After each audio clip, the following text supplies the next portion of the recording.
दोस्तों legal and legal में एक बार फिर से आपका स्वागत है। हाल ही में सुप्रीम कोर्ट द्वारा निगोशिएबल इंस्ट्रूमेंट एक्ट 1881 पर एक महत्वपूर्ण निर्णय दिया गया है, जिस पर मैं आगे चर्चा करूंगा। लेकिन शुरू करने से पहले मेरा आपसे विनम्र निवेदन, अगर आप चैनल पर नए हैं और आपने चैनल सब्सक्राइब नहीं किया तो प्लीज़ चैनल सब्सक्राइब कर लीजिएगा। वीडियो आखिर तक जरूर देखा कीजिएगा ताकि कंक्लूजन तक पहुंच सकें। मैं बात कर रहा हूं सुप्रीम कोर्ट के समक्ष दाखिल रिट पिटीशन दशरथ भाई विक्रम भाई पटेल बनाम हितेश महेंद्र भाई पटेल व अन्य, जो कि 14/97/2022 दाखिल की गई थी। उसी रिट पिटीशन पर सुप्रीम कोर्ट के जज डॉक्टर DY चंद्रचूड़ ने कहा है कि यदि ड्राइवर द्वारा चेक दिया गया है और ड्राइवर द्वारा उस चेक की पार्ट पेमेंट चेक बाउंस होने से पहले वसूल कर ली जाती है, तो ऐसी स्थिति में दिए गए चेक से लीगली एनफोर्सेबल लायबिलिटी अराइज नहीं होती। यानी कि अगर वह चेक अनादृत भी हो जाता है, बाउंस भी हो जाता है, तब भी लीगली एनफोर्सेबल लायबिलिटी अराइज नहीं होती। जबकि 138 के एसेंशियल इंग्रेडिएंट्स में से एक सबसे महत्वपूर्ण इंग्रेडिएंट्स ये है कि यदि आपने किसी को चेक दिया हुआ है, वो चेक आपने किसी ऐसी लायबिलिटी के लिए दिया गया है जिसको लीगली एनफोर्सेबल किया जा सकता है, तभी 138 का मामला बनता है, अदरवाइज नहीं बनता। इस मामले में यही हुआ, जहां हितेश महेंद्र भाई पटेल को दशरथ भाई पटेल ने 20 लाख रुपए का पोस्ट डेटेड चेक दिया था, लेकिन चेक बाउंस होने से पहले दशरथ भाई पटेल द्वारा 4 लाख रुपए से ज्यादा का भुगतान किया जा चुका था। हितेश महेंद्र भाई पटेल ने दशरथ भाई पटेल को नोटिस भेजा और नोटिस के बाद 138 के तहत कंप्लेंट फाइल की। मजिस्ट्रेट के समक्ष दशरथ भाई पटेल ने यही प्ली रखी कि चूंकि वो चेक 20 लाख रुपए का है, जो उन्होंने प्रेजेंट किया है 20 लाख रुपए का चेक बाउंस हुआ है, जबकि वह इस चेक अमाउंट या इस ट्रांजैक्शन के अगेंस्ट 4 लाख रुपए से अधिक रुपया चुका चुके हैं। ऐसे में अब 20 लाख रुपये उनके ऊपर लीगली एनफोर्सेबल लायबिलिटी नहीं बनते।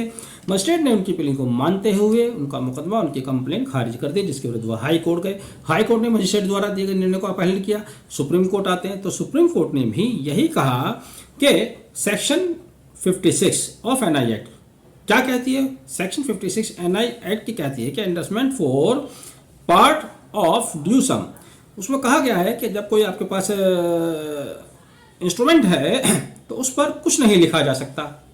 देखिए इंपॉर्टेंट बात है, सेक्शन में कहा गया है और ये भी बात भी है कि आपके पास ड्राफ्ट चेक हुंडई कुछ है तो कहते हैं कि इसके ऊपर कुछ नहीं लिखा जा सकता। लेकिन अगर आपने टोटल अमाउंट का सम अमाउंट का कुछ पार्ट पे कर दिया है तो उसको एंडोर्स करना जरूरी है, एंडोर्समेंट किया जाएगा। यही जस्टिस चंद्रचूड़ ने भी अपने निर्णय में कहा है कि अगर पार्ट पेमेंट मिल गया है तो उसको एंडोर्स किया जाना जरूरी है। यहाँ पर एक तकनीकी पहलू है, तकनीकी समस्या यह भी आती है कि यदि उसको एंडोर्स किया जाता है तब उस चेक का पेमेंट किस तरह से होगा। चूंकि बैंक अधिकारी कहते हैं, कानून में भी है कि अगर चेक फटा हुआ है, कटा हुआ है, ओवरराइट है, उसमें कुछ घटाया बढ़ाया हुआ है, तब वो चेक बाउंस हो सकता है या हो जाएगा। ऐसे में एंडोर्समेंट कहाँ किया जाए, इस संबंध में मैंने एक बैंक मैनेजर से ही पहले चर्चा की। इस वीडियो को बनाने से पहले मैंने भी अपना ज्ञान बढ़ाना चाहता हूँ, क्योंकि कानून में भी लिखा हुआ है, निगोशिएबल इंस्ट्रूमेंट एक्ट 1881 में मेंशन है। साहब जस्टिस चंद्रचूड़ भी उसी आधार पर अपना निर्णय सुना रहे हैं। तो मैंने बैंक मैनेजर से भी बात की, उनका भी यही कहना था कि चेक के ऊपर आप कुछ भी लिखेंगे तो चेक बाउंस होने की कैटेगरी में आ जाएगा। 20-21 कैटेगरी है, उन कैटेगरी में से एक कैटेगरी में वो आ जाएगा। और यह बात सभी लोग जानते हैं कि आप चेक के ऊपर ओवरराइट नहीं कर सकते हैं, कुछ घटा बढ़ा नहीं सकते हैं, तो ऐसे में एंडोर्समेंट कहाँ किया जाएगा।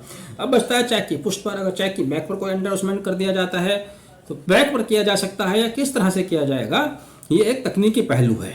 बहरहाल इस तकनीकी पहलू का या इस तकनीकी कानून का फायदा उठाते हुए अपीलांट के विरुद्ध जो निर्णय मजिस्ट्रेट द्वारा दिया गया था, जो निर्णय हाईकोर्ट द्वारा दिया गया था, वही अपील किया गया। और कंक्लूजन में ये आप समझ लीजिएगा कि यदि किसी व्यक्ति ने कोई चेक दिया है 20 लाख रुपए का, इसी का एग्जाम्पल ले लेते हैं, उसका पार्ट पेमेंट 4 लाख रुपए अदा कर दिया गया है, तब उस चेक को 20 लाख रुपए को भी लीगली एनफोर्सेबल लायबिलिटी अराइज नहीं होती।